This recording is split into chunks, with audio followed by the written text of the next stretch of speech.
everybody. I want to talk about developing your outline for Chapter 2 and how you can go about doing that and thinking about that.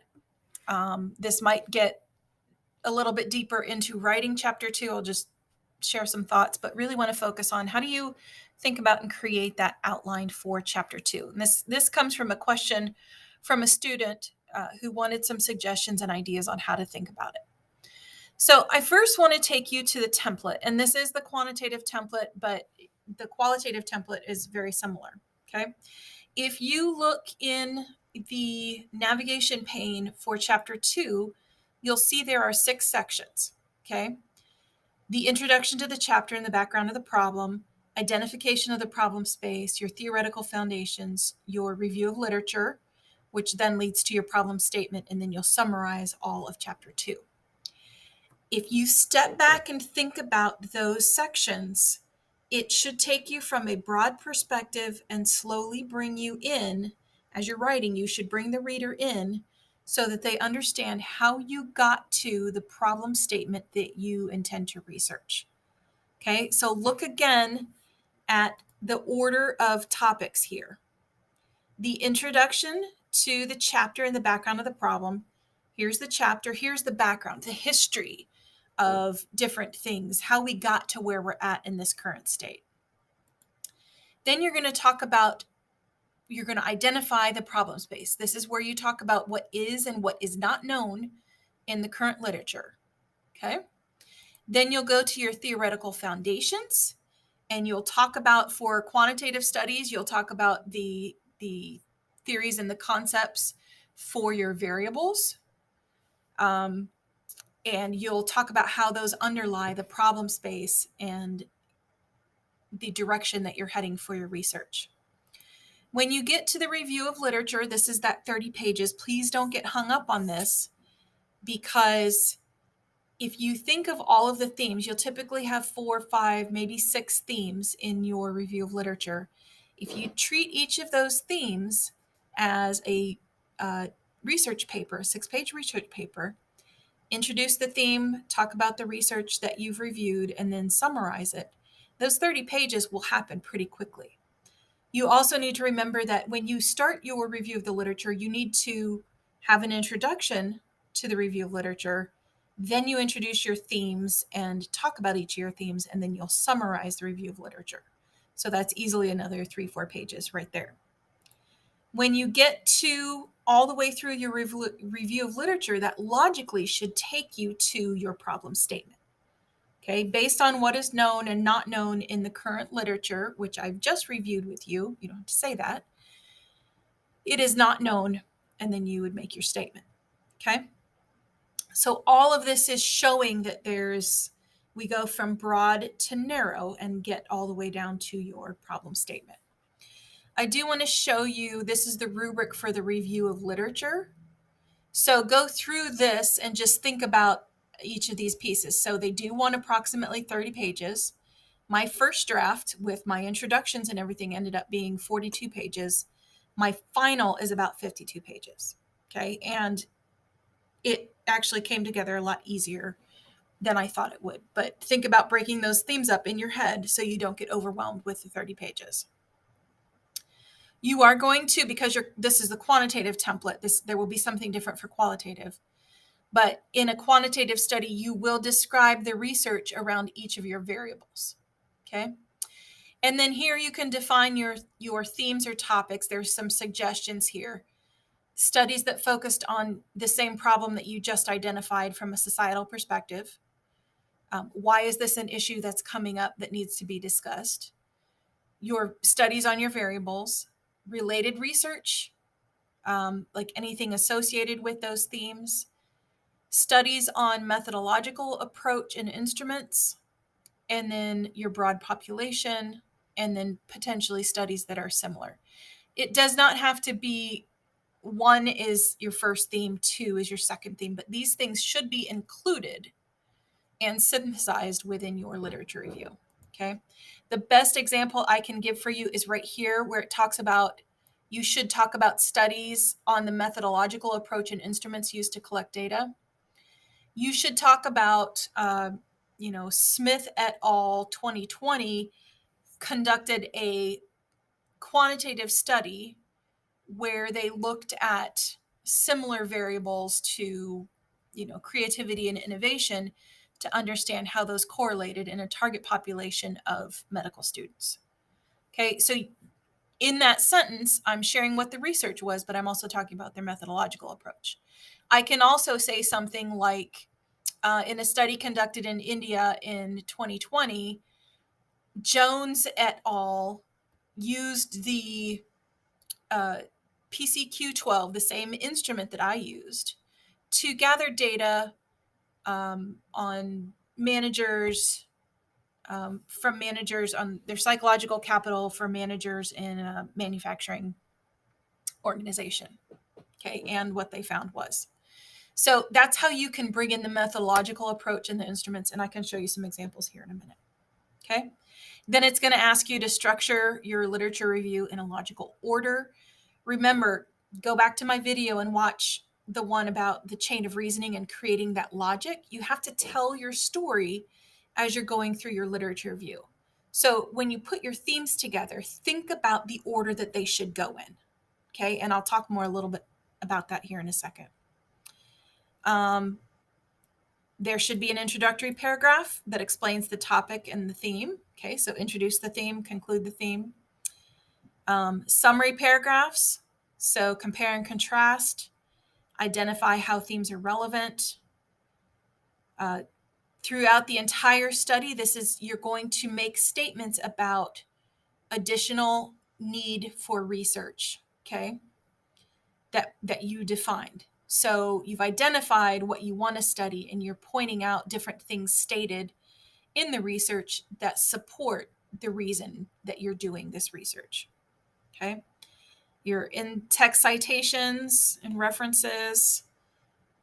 This is the combination of research that you should be looking at. So the founding theorists, peer-reviewed articles, foundational research reports, etc. All scholarly sources. Limit your use of books and dissertations, especially in the review of literature. And then write the section well. Okay, so let me quickly go over, I'll show you how I laid out my outline. Okay, so as a reminder, in my study, I wanted to look at the relationship or the differences in work engagement for people who work mostly at home versus those that work mostly in the office.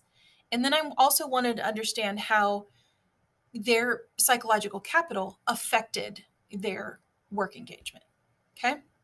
So for my outline, you can see I have an introduction to the chapter. So I give a little bit of a brief background to the problem. And then I talk about history. And this is one thing that comes up. Sorry, I'm trying to get this. I'm going to keep talking. You should talk about the history of the research or the history of these concepts in your background to the problem. It doesn't get included in your review of the literature because your literature review is focused on current research and what's been happening in the last couple of years. Here, I included some information on the research and where the whole concept of the virtual workplace came from. Teleworking became a concept in the 1970s with government workers in the DC area because they wanted to, it initially started where they wanted to have people work from home for a day or so that they could lessen smog and pollution from vehicles. And that's where the whole idea of teleworking and then remote work and virtual work came from.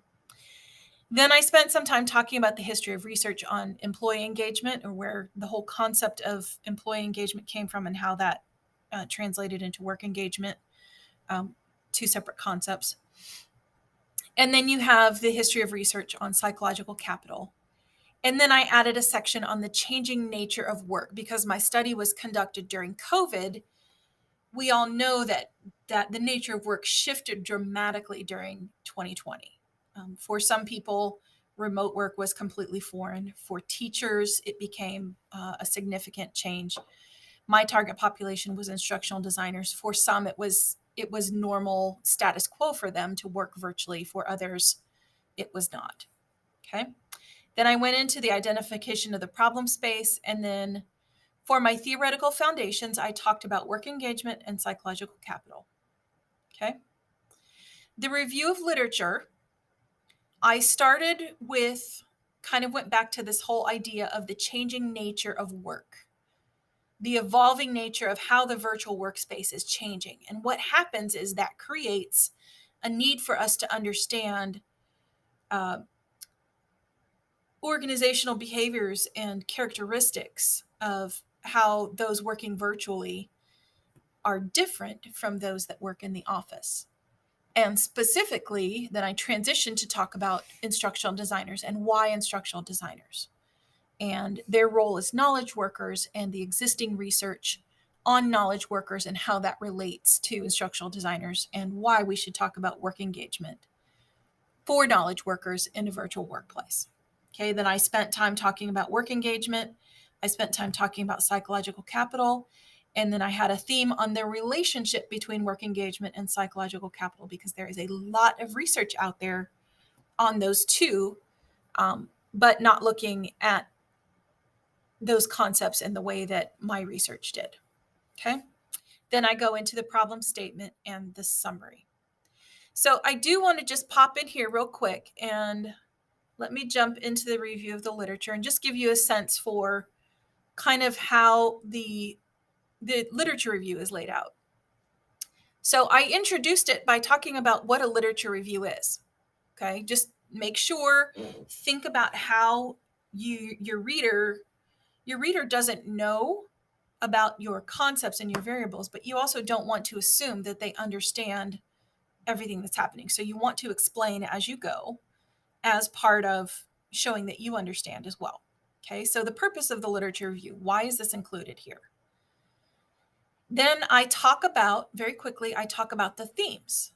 What are the themes? What will they talk about? What will be explored? What are the sub-themes? I split them up into 2 paragraphs. The last themes will look at the variables. And then we transition into the first theme, the evolving nature of the virtual workforce. And you can see here, the world of work is changing. Coronavirus created a demand.